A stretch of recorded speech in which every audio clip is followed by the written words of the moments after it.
अस्सलाम वालेकुम। उम्मीद है आप सब खैरियत से होंगे। आज का हमारा जो लेक्चर है वो 10th की केमिस्ट्री से लेक्चर नंबर 8 है, जिसमें हम सेल्फ आयोनाइजेशन और इसके अलावा पीएच और पीओएच स्केल के बारे में पढ़ेंगे। तो सबसे पहले आते हैं सेल्फ आयोनाइजेशन। तो सेल्फ आयोनाइजेशन क्या चीज़ है? जब दो सेम मालिक्यूल जो है वो आयन प्रोड्यूस करे तो उसको हम कहेंगे कि यार ये क्या हुआ, ये सेल्फ आयोनाइज हुआ। या हम इस तरह से भी कह सकते हैं कि यार जब एक मालिक्यूल जो है वो खुद जो है वो आयंस में कन्वर्ट हो जाए तो उसको हम कह सकते हैं कि यार हमारे साथ क्या है, सेल्फ आयोनाइजेशन है। यहाँ पर अगर हम देखें ये जो रिएक्शन है, ठीक है, इस तरह से यहाँ पर आपको पता है कि यार H2O जो है ये हमारे साथ एक मॉलिक्यूल है जो हमारे साथ दो हाइड्रोजन से बना हुआ है और इसके साथ साथ जो है एक ऑक्सीजन से बना हुआ है। यहाँ पर आप देख सकते हैं, ठीक है, ये जो H2O बना हुआ है, ठीक है, अगर हम इसको जो है ये जो खुद को ब्रेक कर लें, ठीक है, मतलब क्या है, ब्रेक नहीं बल्कि हम कह सकते हैं कि यार ये खुद को आयोनाइज कर ले। तो ये खुद को किस तरह से आयोनाइज करेगा? क्योंकि आपको पता है कि यार H2O का जो स्ट्रक्चर है वो कुछ इस तरह से है, ठीक है। यहाँ पर जो ऑक्सीजन है उस पर क्या चार्ज आएगा? यहाँ पर इस पर निगेटिवली चार्ज आएगा और हाइड्रोजन जो है इस पर पॉजिटिवली चार्ज आएगा। लेकिन याद रखना है अपने कि यार ये पार्शियल होगा। यहाँ पर जो H2O मॉलिक्यूल है तो यहाँ पर इस ऑक्सीजन पर जो है वो निगेटिवली चार्ज आएगा और इस हाइड्रोजन पर जो है वो पॉजिटिव चार्ज आएगा। तो हम कहेंगे कि यार ये क्या हुआ, ये यहाँ पर देखें कि वाटर मॉलिक्यूल जो है ये आयंस में जो है वो चेंज हुआ। किस तरह से? ऑक्सीजन पर निगेटिवली चार्ज आया और हाइड्रोजन पर पॉजिटिवली चार्ज आया। आपको पता है कि यार आयन क्या चीज़ है? हमारे साथ जो है चार्ज बॉडी को या चार्ज एलिमेंट को या एटम को हम क्या कहेंगे? आयन कहेंगे, ठीक है। यहाँ पर ये जो है सेल्फ हम कह सकते हैं, सेल्फ आयोनाइज हुआ, मतलब खुद को इसने जो है वो आयंस में तब्दील किया, ठीक है। इसके अलावा इसी तरह से ये जो दूसरा मॉलिक्यूल है वाटर का, ये भी खुद को जो है वो आयंस में कन्वर्ट कर लेता है। तो फिर जब ये दोनों रिएक्शन करते हैं तो फिर क्या होता है? यहाँ पर आप देखें क्या प्रोड्यूस हुआ। जब H2O ने खुद को सेल्फ आयोनाइज किया तो इसके नतीजे में एक हाइड्रोक्सिल नेगेटिव आयन और इसके साथ साथ एक हाइड्रोजन पॉजिटिव आयन जो है वो प्रोड्यूस हुआ। तो यहाँ पर इस रिएक्शन के लिए हम केसी किस तरह से लिख सकते हैं? इस रिएक्शन के लिए हम केसी इस तरह से लिख सकते हैं कि यार KC is equal to product divide by reactant. So आपको पता है कि केसी हम किस तरह से लिखते हैं? ऊपर जो है नोमिनेटर में प्रोडक्ट लिखते हैं, डिनोमिनेटर में हम रिएक्टेंट लिखते हैं। तो यहाँ पर जो प्रोडक्ट प्रोड्यूस हुआ हमारे साथ वो क्या हुआ इस रिएक्शन में? आप देखिए यहाँ पर प्रोडक्ट एक हाइड्रोक्सिल नेगेटिव आयन है और इसके साथ साथ हाइड्रोजन पॉजिटिव आयन है, ठीक है। और जो रिएक्टेंट है वो क्या है? वो हमारे साथ वाटर है। तो यहाँ पर हमारे साथ कैसी इक्वल हुआ H plus ion concentration, hydroxyl negative ion concentration. इसके अलावा जो है इसके नीचे हम कह सकते हैं क्या रिएक्टेंट जो कि वो क्या है? वाटर है। यहाँ पर हम इस तरह से जो है ये कैसी के लिए वैल्यू लिख सकते हैं। अब यहाँ पर है हमारे साथ water constant, water ionization constant, जो हमारे साथ KW को है जो है इक्वल है वाटर आयोनाइजेशन कांस्टेंट। तो ये वाटर आयोनाइजेशन कांस्टेंट जो है KW, ये हमारे साथ इक्वल है KC और इसके साथ साथ H2O कंसंट्रेशन का। ये हमारे साथ वाटर का जो आयोनाइजेशन कांस्टेंट है ये KW, ये इक्वल है KC और H2O कंसंट्रेशन का, ठीक है। तो ये किस तरह से हम यहाँ पर देखें कि यार ये जो H2O कंसंट्रेशन है ये हम यहाँ पर अब देखें डिनोमिनेटर में है, मतलब डिवीजन में है। तो जब ये मैथ का रूल है, ये मैथमेटिक का रूल है कि यार जब एक चीज डिनोमिनेटर से मतलब डिवीजन से जो है वो इक्वल के जो है दूसरे साइड पर जाएगा तो वो उसके साथ मल्टीप्लिकेशन में जो है वो लिखा जाएगा। तो ये किस तरह से लिखा जाएगा? ये जो है H2 यहाँ पर आ जाएगा इस डिवीजन से, तो इस KC के साथ ये मल्टीप्लिकेशन में लिख जाएगा। किस तरह से?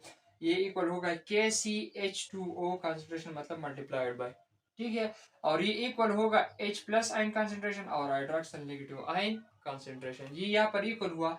यहाँ पर मैंने आपको बताया कि यार KC और H2O कंसंट्रेशन जो है ये किस चीज के इक्वल है? ये इक्वल है KW का, मतलब वाटर आयोनाइजेशन कांस्टेंट का। तो इसकी जगह हम क्या लिख लेंगे? इसकी जगह हम KW लिख लेंगे। यहाँ पर देखिए आप इस इक्वेशन नंबर 1 में हमने KCH2O कंसंट्रेशन की जगह KW वाटर आयोनाइजेशन कांस्टेंट लिख लिया और ये इक्वल हुआ H प्लस आयन कंसंट्रेशन और हाइड्रोक्सिल नेगेटिव आयन कंसंट्रेशन को। तो ये जो हमारे साथ इक्वेशन आ गया ये हमारे साथ वाटर आयोनाइजेशन कांस्टेंट का जो इक्वेशन है ये रहा, ठीक है, इसको अगर आप डिराइव करना चाहते हैं या अगर आपके क्वेश्चन में है कि यार इसको डिराइव करें तो उसको जो है इस तरह से डिराइव कर सकते हैं आप। यहाँ पर अगर आप देखें तो इसके W की जो वैल्यू है, मतलब वाटर आयोनाइजेशन कांस्टेंट की जो वैल्यू है वो हमारे साथ इक्वल है 0.1 मल्टीप्लाइड बाई 10⁻⁻14 मोल पर डेसीमीटर क्यूब पर डेसीमीटर क्यूब की। ठीक है, और यहाँ पर आपने याद रखना है कि यार ये वैल्यू किस टेम्परेचर पर है, 25 डिग्री सेंटीग्रेड के टेम्परेचर पर। ये आपके MCQs में आ सकता है। ठीक है, यार KW की जो वैल्यू है 0.1 मल्टीप्लाइड बाई 10⁻⁻14 वो किस टेम्परेचर पर जो है वो वाटराइजेशन की वैल्यू है, तो आपने 25 डिग्री सेंटीग्रेड लिखना है। ठीक है, ये हमारे साथ सेल्फ आयोनाइजेशन हुआ और इसके साथ साथ वाटर आयोनाइजेशन कांस्टेंट भी आप कह सकते हैं, ये भी हमारे साथ कंप्लीट हुआ। अब आते हैं हम कि यार pH और PO स्केल क्या चीज़ है।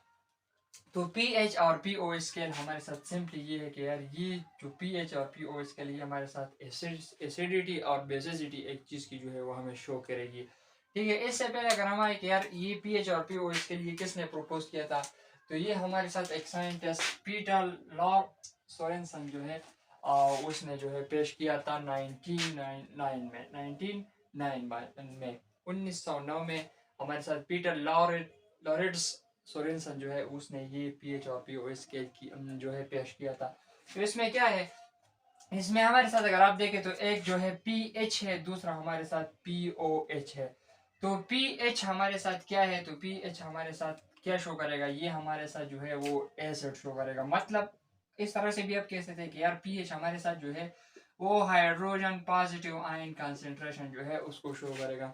मतलब अगर हम आर्हीनियस कंसेप्ट के जो है डिफिनीशन पे आए तो वो कहते हैं कि यार एसिड वो सब्सटेंस है जो हमें H+ आयन कंसंट्रेशन देगा वाटर सोल्यूशन में, और हमारे साथ जो बेस है वो चीज़ होगी जो हमें साथ हाइड्रोक्सिल नेगेटिव आयन कंसंट्रेशन देगा। तो यहाँ पर भी ये तकरीबन उससे जो है मिलता है कि यार पीएच हमें जो है वो एसिड शो करेगा। मतलब कि यार एक चीज़ की जो है वो एसिडिटी यहाँ किसी क्या hydrogen positive ion concentration show करेगा। और इसके अलावा पीओएच जो है हमारे साथ हाइड्रोक्सिल नेगेटिव आयन कंसंट्रेशन हम कह सकते हैं वो शो करेगा, या हमारे साथ जो है एक चीज़ की बेसिसिटी शो करेगा।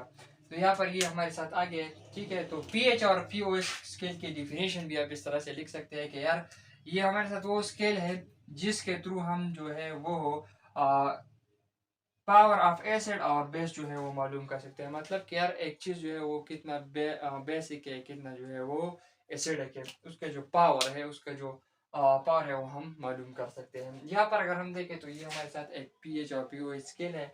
यहाँ पर ये जो है 0 से शुरू होकर 14 पर जो है वो ख़त्म होता है।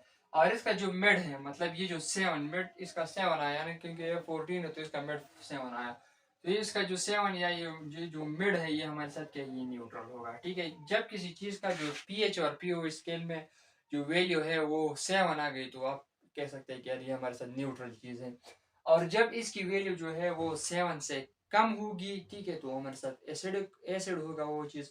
और जब इसकी वैल्यू 7 से ज़्यादा होगी तो क्या होगी, वो हमारे साथ बेस होगी। अब बात है कि यार कौन सी वैल्यू जब आए तो स्ट्रांग एसिड होगी या वीक एसिड होगी, या स्ट्रांग बेस होगी या स्ट्रांग बेस होगी या वीक बेस होगी। यहाँ पर जब 7 से इसकी वैल्यू जो है 8 9 10 या तकरीबन 11 पर 8 9 10 और 11 जब आता है, ठीक है, तो ये चूंकि 7 से ऊपर है तो बेस हुए। लेकिन जब 8 9 10 और 11 आए तो ये हमारे साथ वीक बेस होंगे। ठीक है, और इसके अलावा 12 13 14 जब किसी चीज़ की वैल्यू आई तो ये हमारे साथ स्ट्रांग बेस होंगी।